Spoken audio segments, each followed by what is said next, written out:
wabarakatuh. Perkenalkan, nama saya Astarunika. Perkenalkan, nama saya Atta Nadia Tajrumi. Perkenalkan, nama saya Siti Rosmita.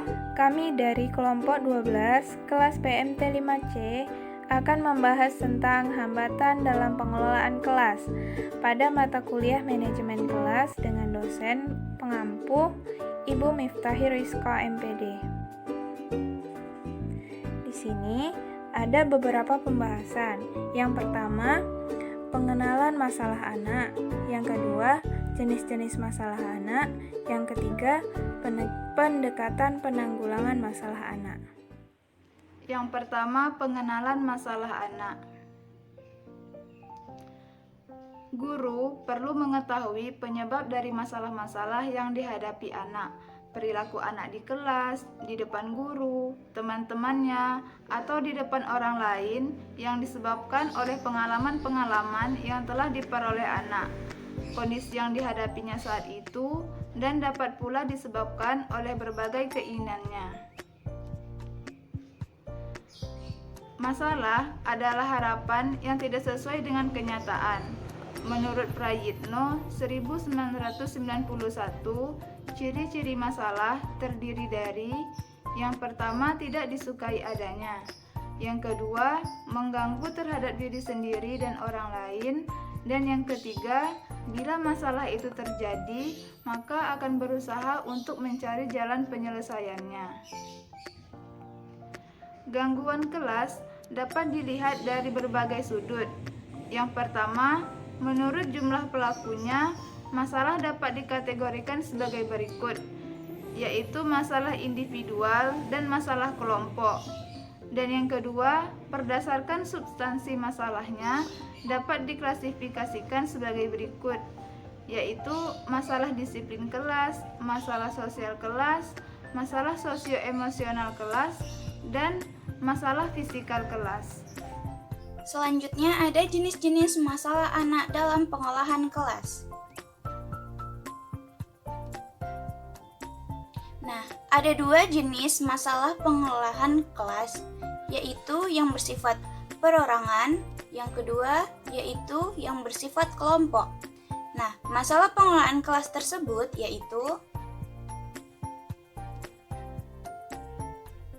yang pertama, masalah individual. Masalah individual adalah masalah pengelolaan kelas yang sumber penyebabnya adalah individu anak.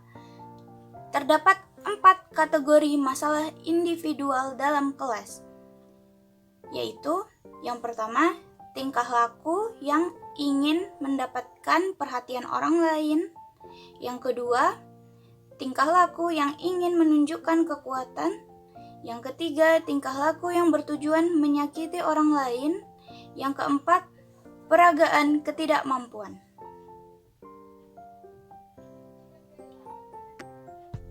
Nah, selanjutnya ada bentuk-bentuk perilaku tersebut menimbulkan masalah dalam kelas dan dapat mengganggu kelancaran pembelajaran.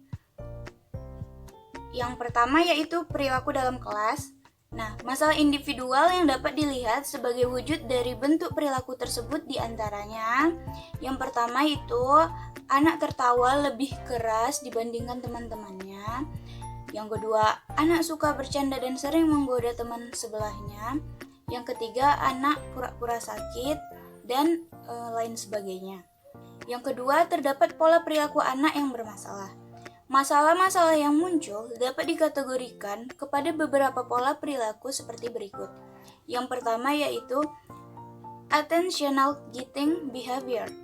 Nah, ini merupakan pola perilaku mencari perhatian. Yang kedua ada power seeking behavior.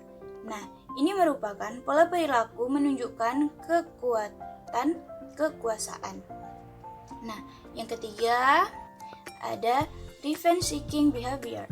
Nah, ini merupakan pola perilaku menunjukkan balas dendam. Yang keempat ada hopelessness atau peragaan ketidakmampuan. Nah, yang kedua ada masalah kelompok. Masalah kelompok dalam kaitannya dengan pengelolaan kelas, yang pertama, kurangnya kekompakan, yang kedua, kekurang mampuan mengikuti peraturan kelompok, yang ketiga ada reaksi terhadap anggota kelompok, selanjutnya ada penerimaan kelas atau tingkah laku yang menyimpang. Yang selanjutnya ada kegiatan anggota atau kelompok yang menyimpang dari ketentuan yang telah ditetapkan. Selanjutnya ada ketidaksemangatan, tidak mau bekerja, dan tingkah laku agresif atau protes. Yang terakhir ada ketidakmampuan menyesuaikan diri terhadap perubahan lingkungan. Nah, menurut Matt Pidarta, masalah-masalah pengelolaan kelas yang berhubungan dengan perilaku siswa pada garis besarnya adalah sebagai berikut.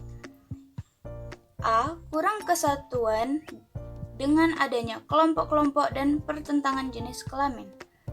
B. Tidak ada standar perilaku dalam bekerja kelompok, misalnya ribut, bercakap-cakap, pergi ke sana kemari, dan lain sebagainya. Yang C, kelas mentoleransi kekeliruan temannya ialah menerima dan mendorong perilaku siswa yang keliru. Nah, yang D, mudah bereaksi negatif atau terganggu. Yang E, moral rendah, permusuhan, dan agresif. Nah, yang F, tidak mampu menyesuaikan dengan lingkungan yang berubah seperti anggota kelas baru dan situasi baru. Selanjutnya, pembahasan yang ketiga adalah pendekatan penanggulangan masalah anak. Penanggulangan masalah anak dalam pengelolaan kelas tidak semuanya dapat dilakukan guru. Walaupun sebenarnya yang banyak tahu tentang kondisi anak di dalam kelas adalah guru, sehingga ada batasan kewenangan guru untuk mengambil tindakan penanggulangan anak dalam pengelolaan kelas. Dalam menghadapi masalah-masalah pengelolaan kelas, guru dapat menerapkan berbagai pendekatan. Di antaranya, yang pertama ada pendekatan larangan dan anjuran. Menerapkan sejumlah larangan dan anjuran, misalnya seperti jangan menegur siswa di hadapan kawan-kawannya, jangan menggunakan nada suara yang tinggi dalam memberi peringatan, dan sebagainya. Pendekatan ini nampaknya mudah, namun karena tidak didasarkan pada teori atau prinsip-prinsip tertentu, pada umumnya kurang dapat dilaksanakan dengan mantap. Yang kedua, ada pendekatan penguatan tingkah laku. Nah, teori ini pada dasarnya mengatakan bahwa semua tingkah laku, baik tingkah laku yang disukai ataupun yang tidak disukai adalah hasil belajar. Yang ketiga, ada pendekatan iklim sosio-emosional. Pendekatan ini dibangun atas dasar pandangan bahwa pengelolaan kelas yang baik didasari oleh adanya hubungan interpersonal yang baik antara guru dengan siswa dan siswa dengan siswa. Yang keempat, pendekatan proses kelompok. Penggunaan pendekatan ini didasari oleh pengalaman yang berlangsung dalam konteks kelompok sosial, dan peranan guru adalah membina dan memelihara kelompok yang produktif. Tujuan guru menangani tingkah laku yang menyimpang dengan pendekatan ini adalah untuk membantu kelompok itu bertanggung jawab atas perbuatannya dan pengelolaan kegiatan kelompok itu sendiri.